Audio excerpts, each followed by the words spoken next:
The divine fact में आपका स्वागत है। आपके मन में ये सवाल अक्सर आता होगा कि क्या नवरात्रि के समय हम पूजा कर सकते हैं? तो आइए आज मैं आपको बताती हूँ इसे वैज्ञानिक और शास्त्रीय दृष्टि से। शास्त्रों के अनुसार तो मासिक धर्म को प्राचीन काल में मासिक धर्म को असोच की स्थिति माना गया था। इसी कारण कई घरों में इस समय पूजा व्रत या मंदिर में जाने को मना किया गया था। इसका मूल कारण तो यही था कि आपका स्वास्थ्य अच्छा रहे, इसलिए आराम कर सके।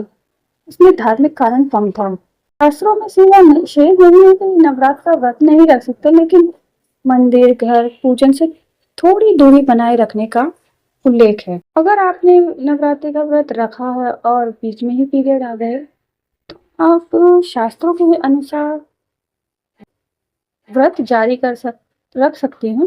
फलाहार निर्जला जैसा भी आपने निश्चय लिया हो वैसा कर सकते हैं। बस बड़ी पूजा या हवन आदि ना करें, केवल मन में माँ दुर्गा का ध्यान मंत्र जाप या नाम स्मरण करें। पूजा स्थल को छुए बिना आप दूर से प्रणाम कर सकते हैं। दीपक या अगरबत्ती कोई और जला दे और दुर्गा सप्तशती देवी का जो स्तुति को सुन सकते हैं। मन ही मन जाप कर सकते हैं।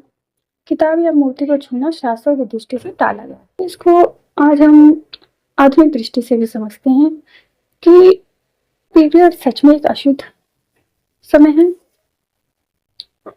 नहीं, साइंस की दृष्टि से देखें तो पीरियड एक प्राकृतिक चक्र है, में कोई अशुद्धि नहीं है। दुर्गा शक्ति स्वरूपा है, तो इस समय स्त्री और भी ज्यादा शक्तिशाली हो जाती है। इसलिए अगर आप शारीरिक रूप से सहज हैं तो साधारण पूजा भक्ति करने में कोई दोष नहीं। सवाल ये उठता है बहनों कि क्या पीरियड्स में पूजा करने से माँ दुर्गा नाराज हो जाएगी? क्या व्रत तोड़ना पड़ेगा या फिर आप पूजा कर सकते हैं? तो आखिर तक जरूर देखें, क्योंकि शायद मैं आपके सवालों के जवाब दे सकूं। तो उसके निर्णय तो आपको ही निकालने हैं, क्योंकि ये फैसला सिर्फ आपका है। शास्त्रों की दृष्टि से समझने के बाद अगर हम इसे साइंस की दृष्टि से समझे तो पीरियड्स के दौरान शरीर में हार्मोन बदलाव होते हैं, जिससे थकान और कमजोरी होती है। लगातार खड़े होकर पूजा या भारी व्रत करना स्वास्थ्य पर असर डाल सकता है। कारण परंपरा बनी कि महिलाएं आराम करें और पूजा दूसरों पर छोड़ दें। अब सवाल यह है कि व्रत टूट जाए? बिल्कुल नहीं। आप चाहे पीरियड्स में हो, व्रत जारी रख सकती हैं। व्रत का मूल भाव भक्ति और संयम है, ना कि केवल शारीरिक क्रिया। अब पूजा कैसे करें?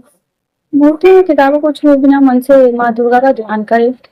हम भी मन दुर्गा सप्तशती देवी कवच कोई भी मंत्र जप कर सकते हैं। अगर थकान है तो रिकॉर्डेड पार्ट सुने और माँ दुर्गा का स्मरण करो। महत्वपूर्ण बात तो ये है, माँ दुर्गा आपके भाव देखती है, ना कि केवल आपकी क्रिया। पीरियड्स के कारण पूजा छोड़ना तो जरूरी नहीं। आप व्रत रख सकती हैं, माँ दुर्गा की भक्ति भी कर सकते हैं, बस तरीके में थोड़ा बदलाव करें। माँ को आपका सच्चा भाव और श्रद्धा चाहिए, ना कि आपकी शारीरिक परफेक्शन। आपके मन में ये सवाल भी आता होगा, क्या पीरियड्स का खून अशुद्ध होगा? नहीं, ये खून यूटेरिन लाइनिंग गर्भाशय की परत का हिस्सा होता है, जो हर महीने गर्भाशय की तैयारी में बनती है। जब गर्भधारण नहीं होता तो ये परत ब्लड और न्यूट्रिशन के रूप में बाहर निकलती है। इस लाइनिंग से बच्चा बनता है। अगर गर्भधारण हो जाए तब इसका मतलब है कि ये खून जीवनदायी और सृजन से जुड़ा है, ना कि कोई अशुद्ध चीज है। प्राचीन काल में तो सैनिटरी पैड होते नहीं थे, ना ही कोई सुविधाएं थी। तो महिलाओं को आराम देने और उन्हें संक्रमण से बचाने के लिए उन्हें पूजा या काम से दूर रखा गया। धीरे धीरे धार्मिक ठेकेदारों ने ये महिलाओं के लिए एक बंधन बना दिया, इस पर अशुद्धता का टैग लगा दिया। ये आपका अपना निजी मत होगा कि आप पूजा कैसे करें। बस मैंने तो आपको अपने अपने विचार बताए हैं, क्योंकि सबको अपने विचार कहने का हक है। साइंस कहता है कि पीरियड्स पूरी तरह नेचुरल शुद्ध प्रक्रिया है। चाहें तो पूजा वक्त कर सकती हैं, बहनों, जिस रक्त से जीवन जन्म लेता है उसे अशुद्ध कैसे कहा जा सकता है? ये तो माँ दुर्गा की ही दी हुई शक्ति है, सृजन की क्षमता।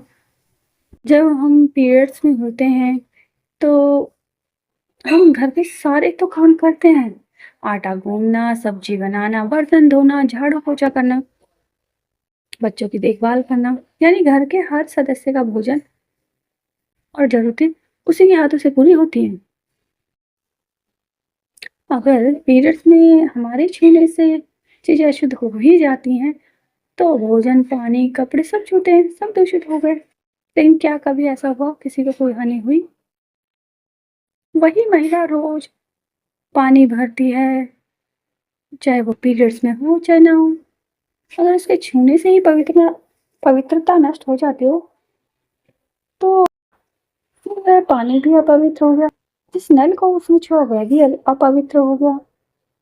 कहने को तो हमारे भारत में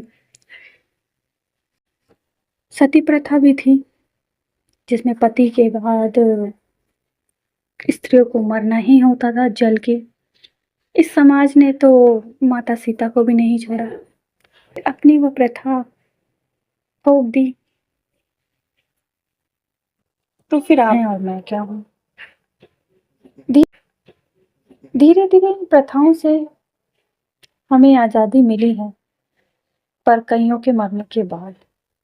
तो अब ये अपना निर्णय है, हम कैसे क्या आज़ादी चाहेंगे। ये धर्म का मामला है। आप किसी बाहरी मंदिर में ना जाकर अपने घर में ही पूजा कर सकते हैं।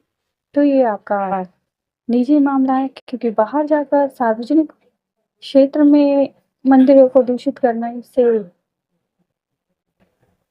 अच्छा है कि आप घर में ही पूजा कर लें,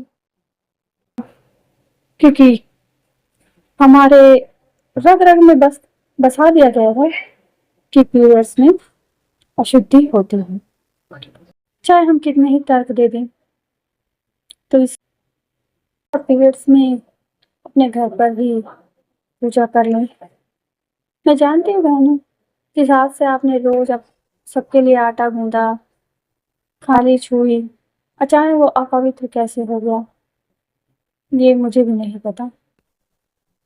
थोड़ा सोचिए, पीरियड्स के समय हम सब काम कर लेते हैं, जिस जिसमें हमें आराम करना चाहिए उसमें तो हमें आजादी है, लेकिन जब बात पूजा की आ जाती है तो हम अचानक से हम अशुद्ध हो जाते हैं। क्या सच में माँ दुर्गा ही हमें अशुद्ध मानती है, या ये बस एक सामाजिक धारणा है? नहीं समझ पा रही हूँ बहनों, जिस वक्त से जीवन जन्म लिया वह अशुद्ध कैसे हुआ, उस हिसाब से तो हम सभी अशुद्ध हैं। ये आप भी जानते हैं बहनों, ये हम पर प्रथा थोपी गई है, और ये थोपने वाले ही समाज के मर्द ही होंगे। नहीं तो बस मैं यही कहूंगी बहनों, माँ दुर्गा आपके भाव और भक्ति से परखती है आपको, ना कि आपके शरीर की स्थिति से। तो अगर पीरियड्स में भी नवरात्रि आती है तो व्रत और पूजा दोनों कर सकते हैं। बस अपने शरीर का ध्यान रखिए और पूजा का तरीका थोड़ा बदल दीजिए। याद रखिए, आप अशुद्ध नहीं है, बल्कि स्वयं शक्ति का ही रूप है। मेरा मतलब भगवान ने आपको श्रेष्ठ बनाया, जिसमें हम थी।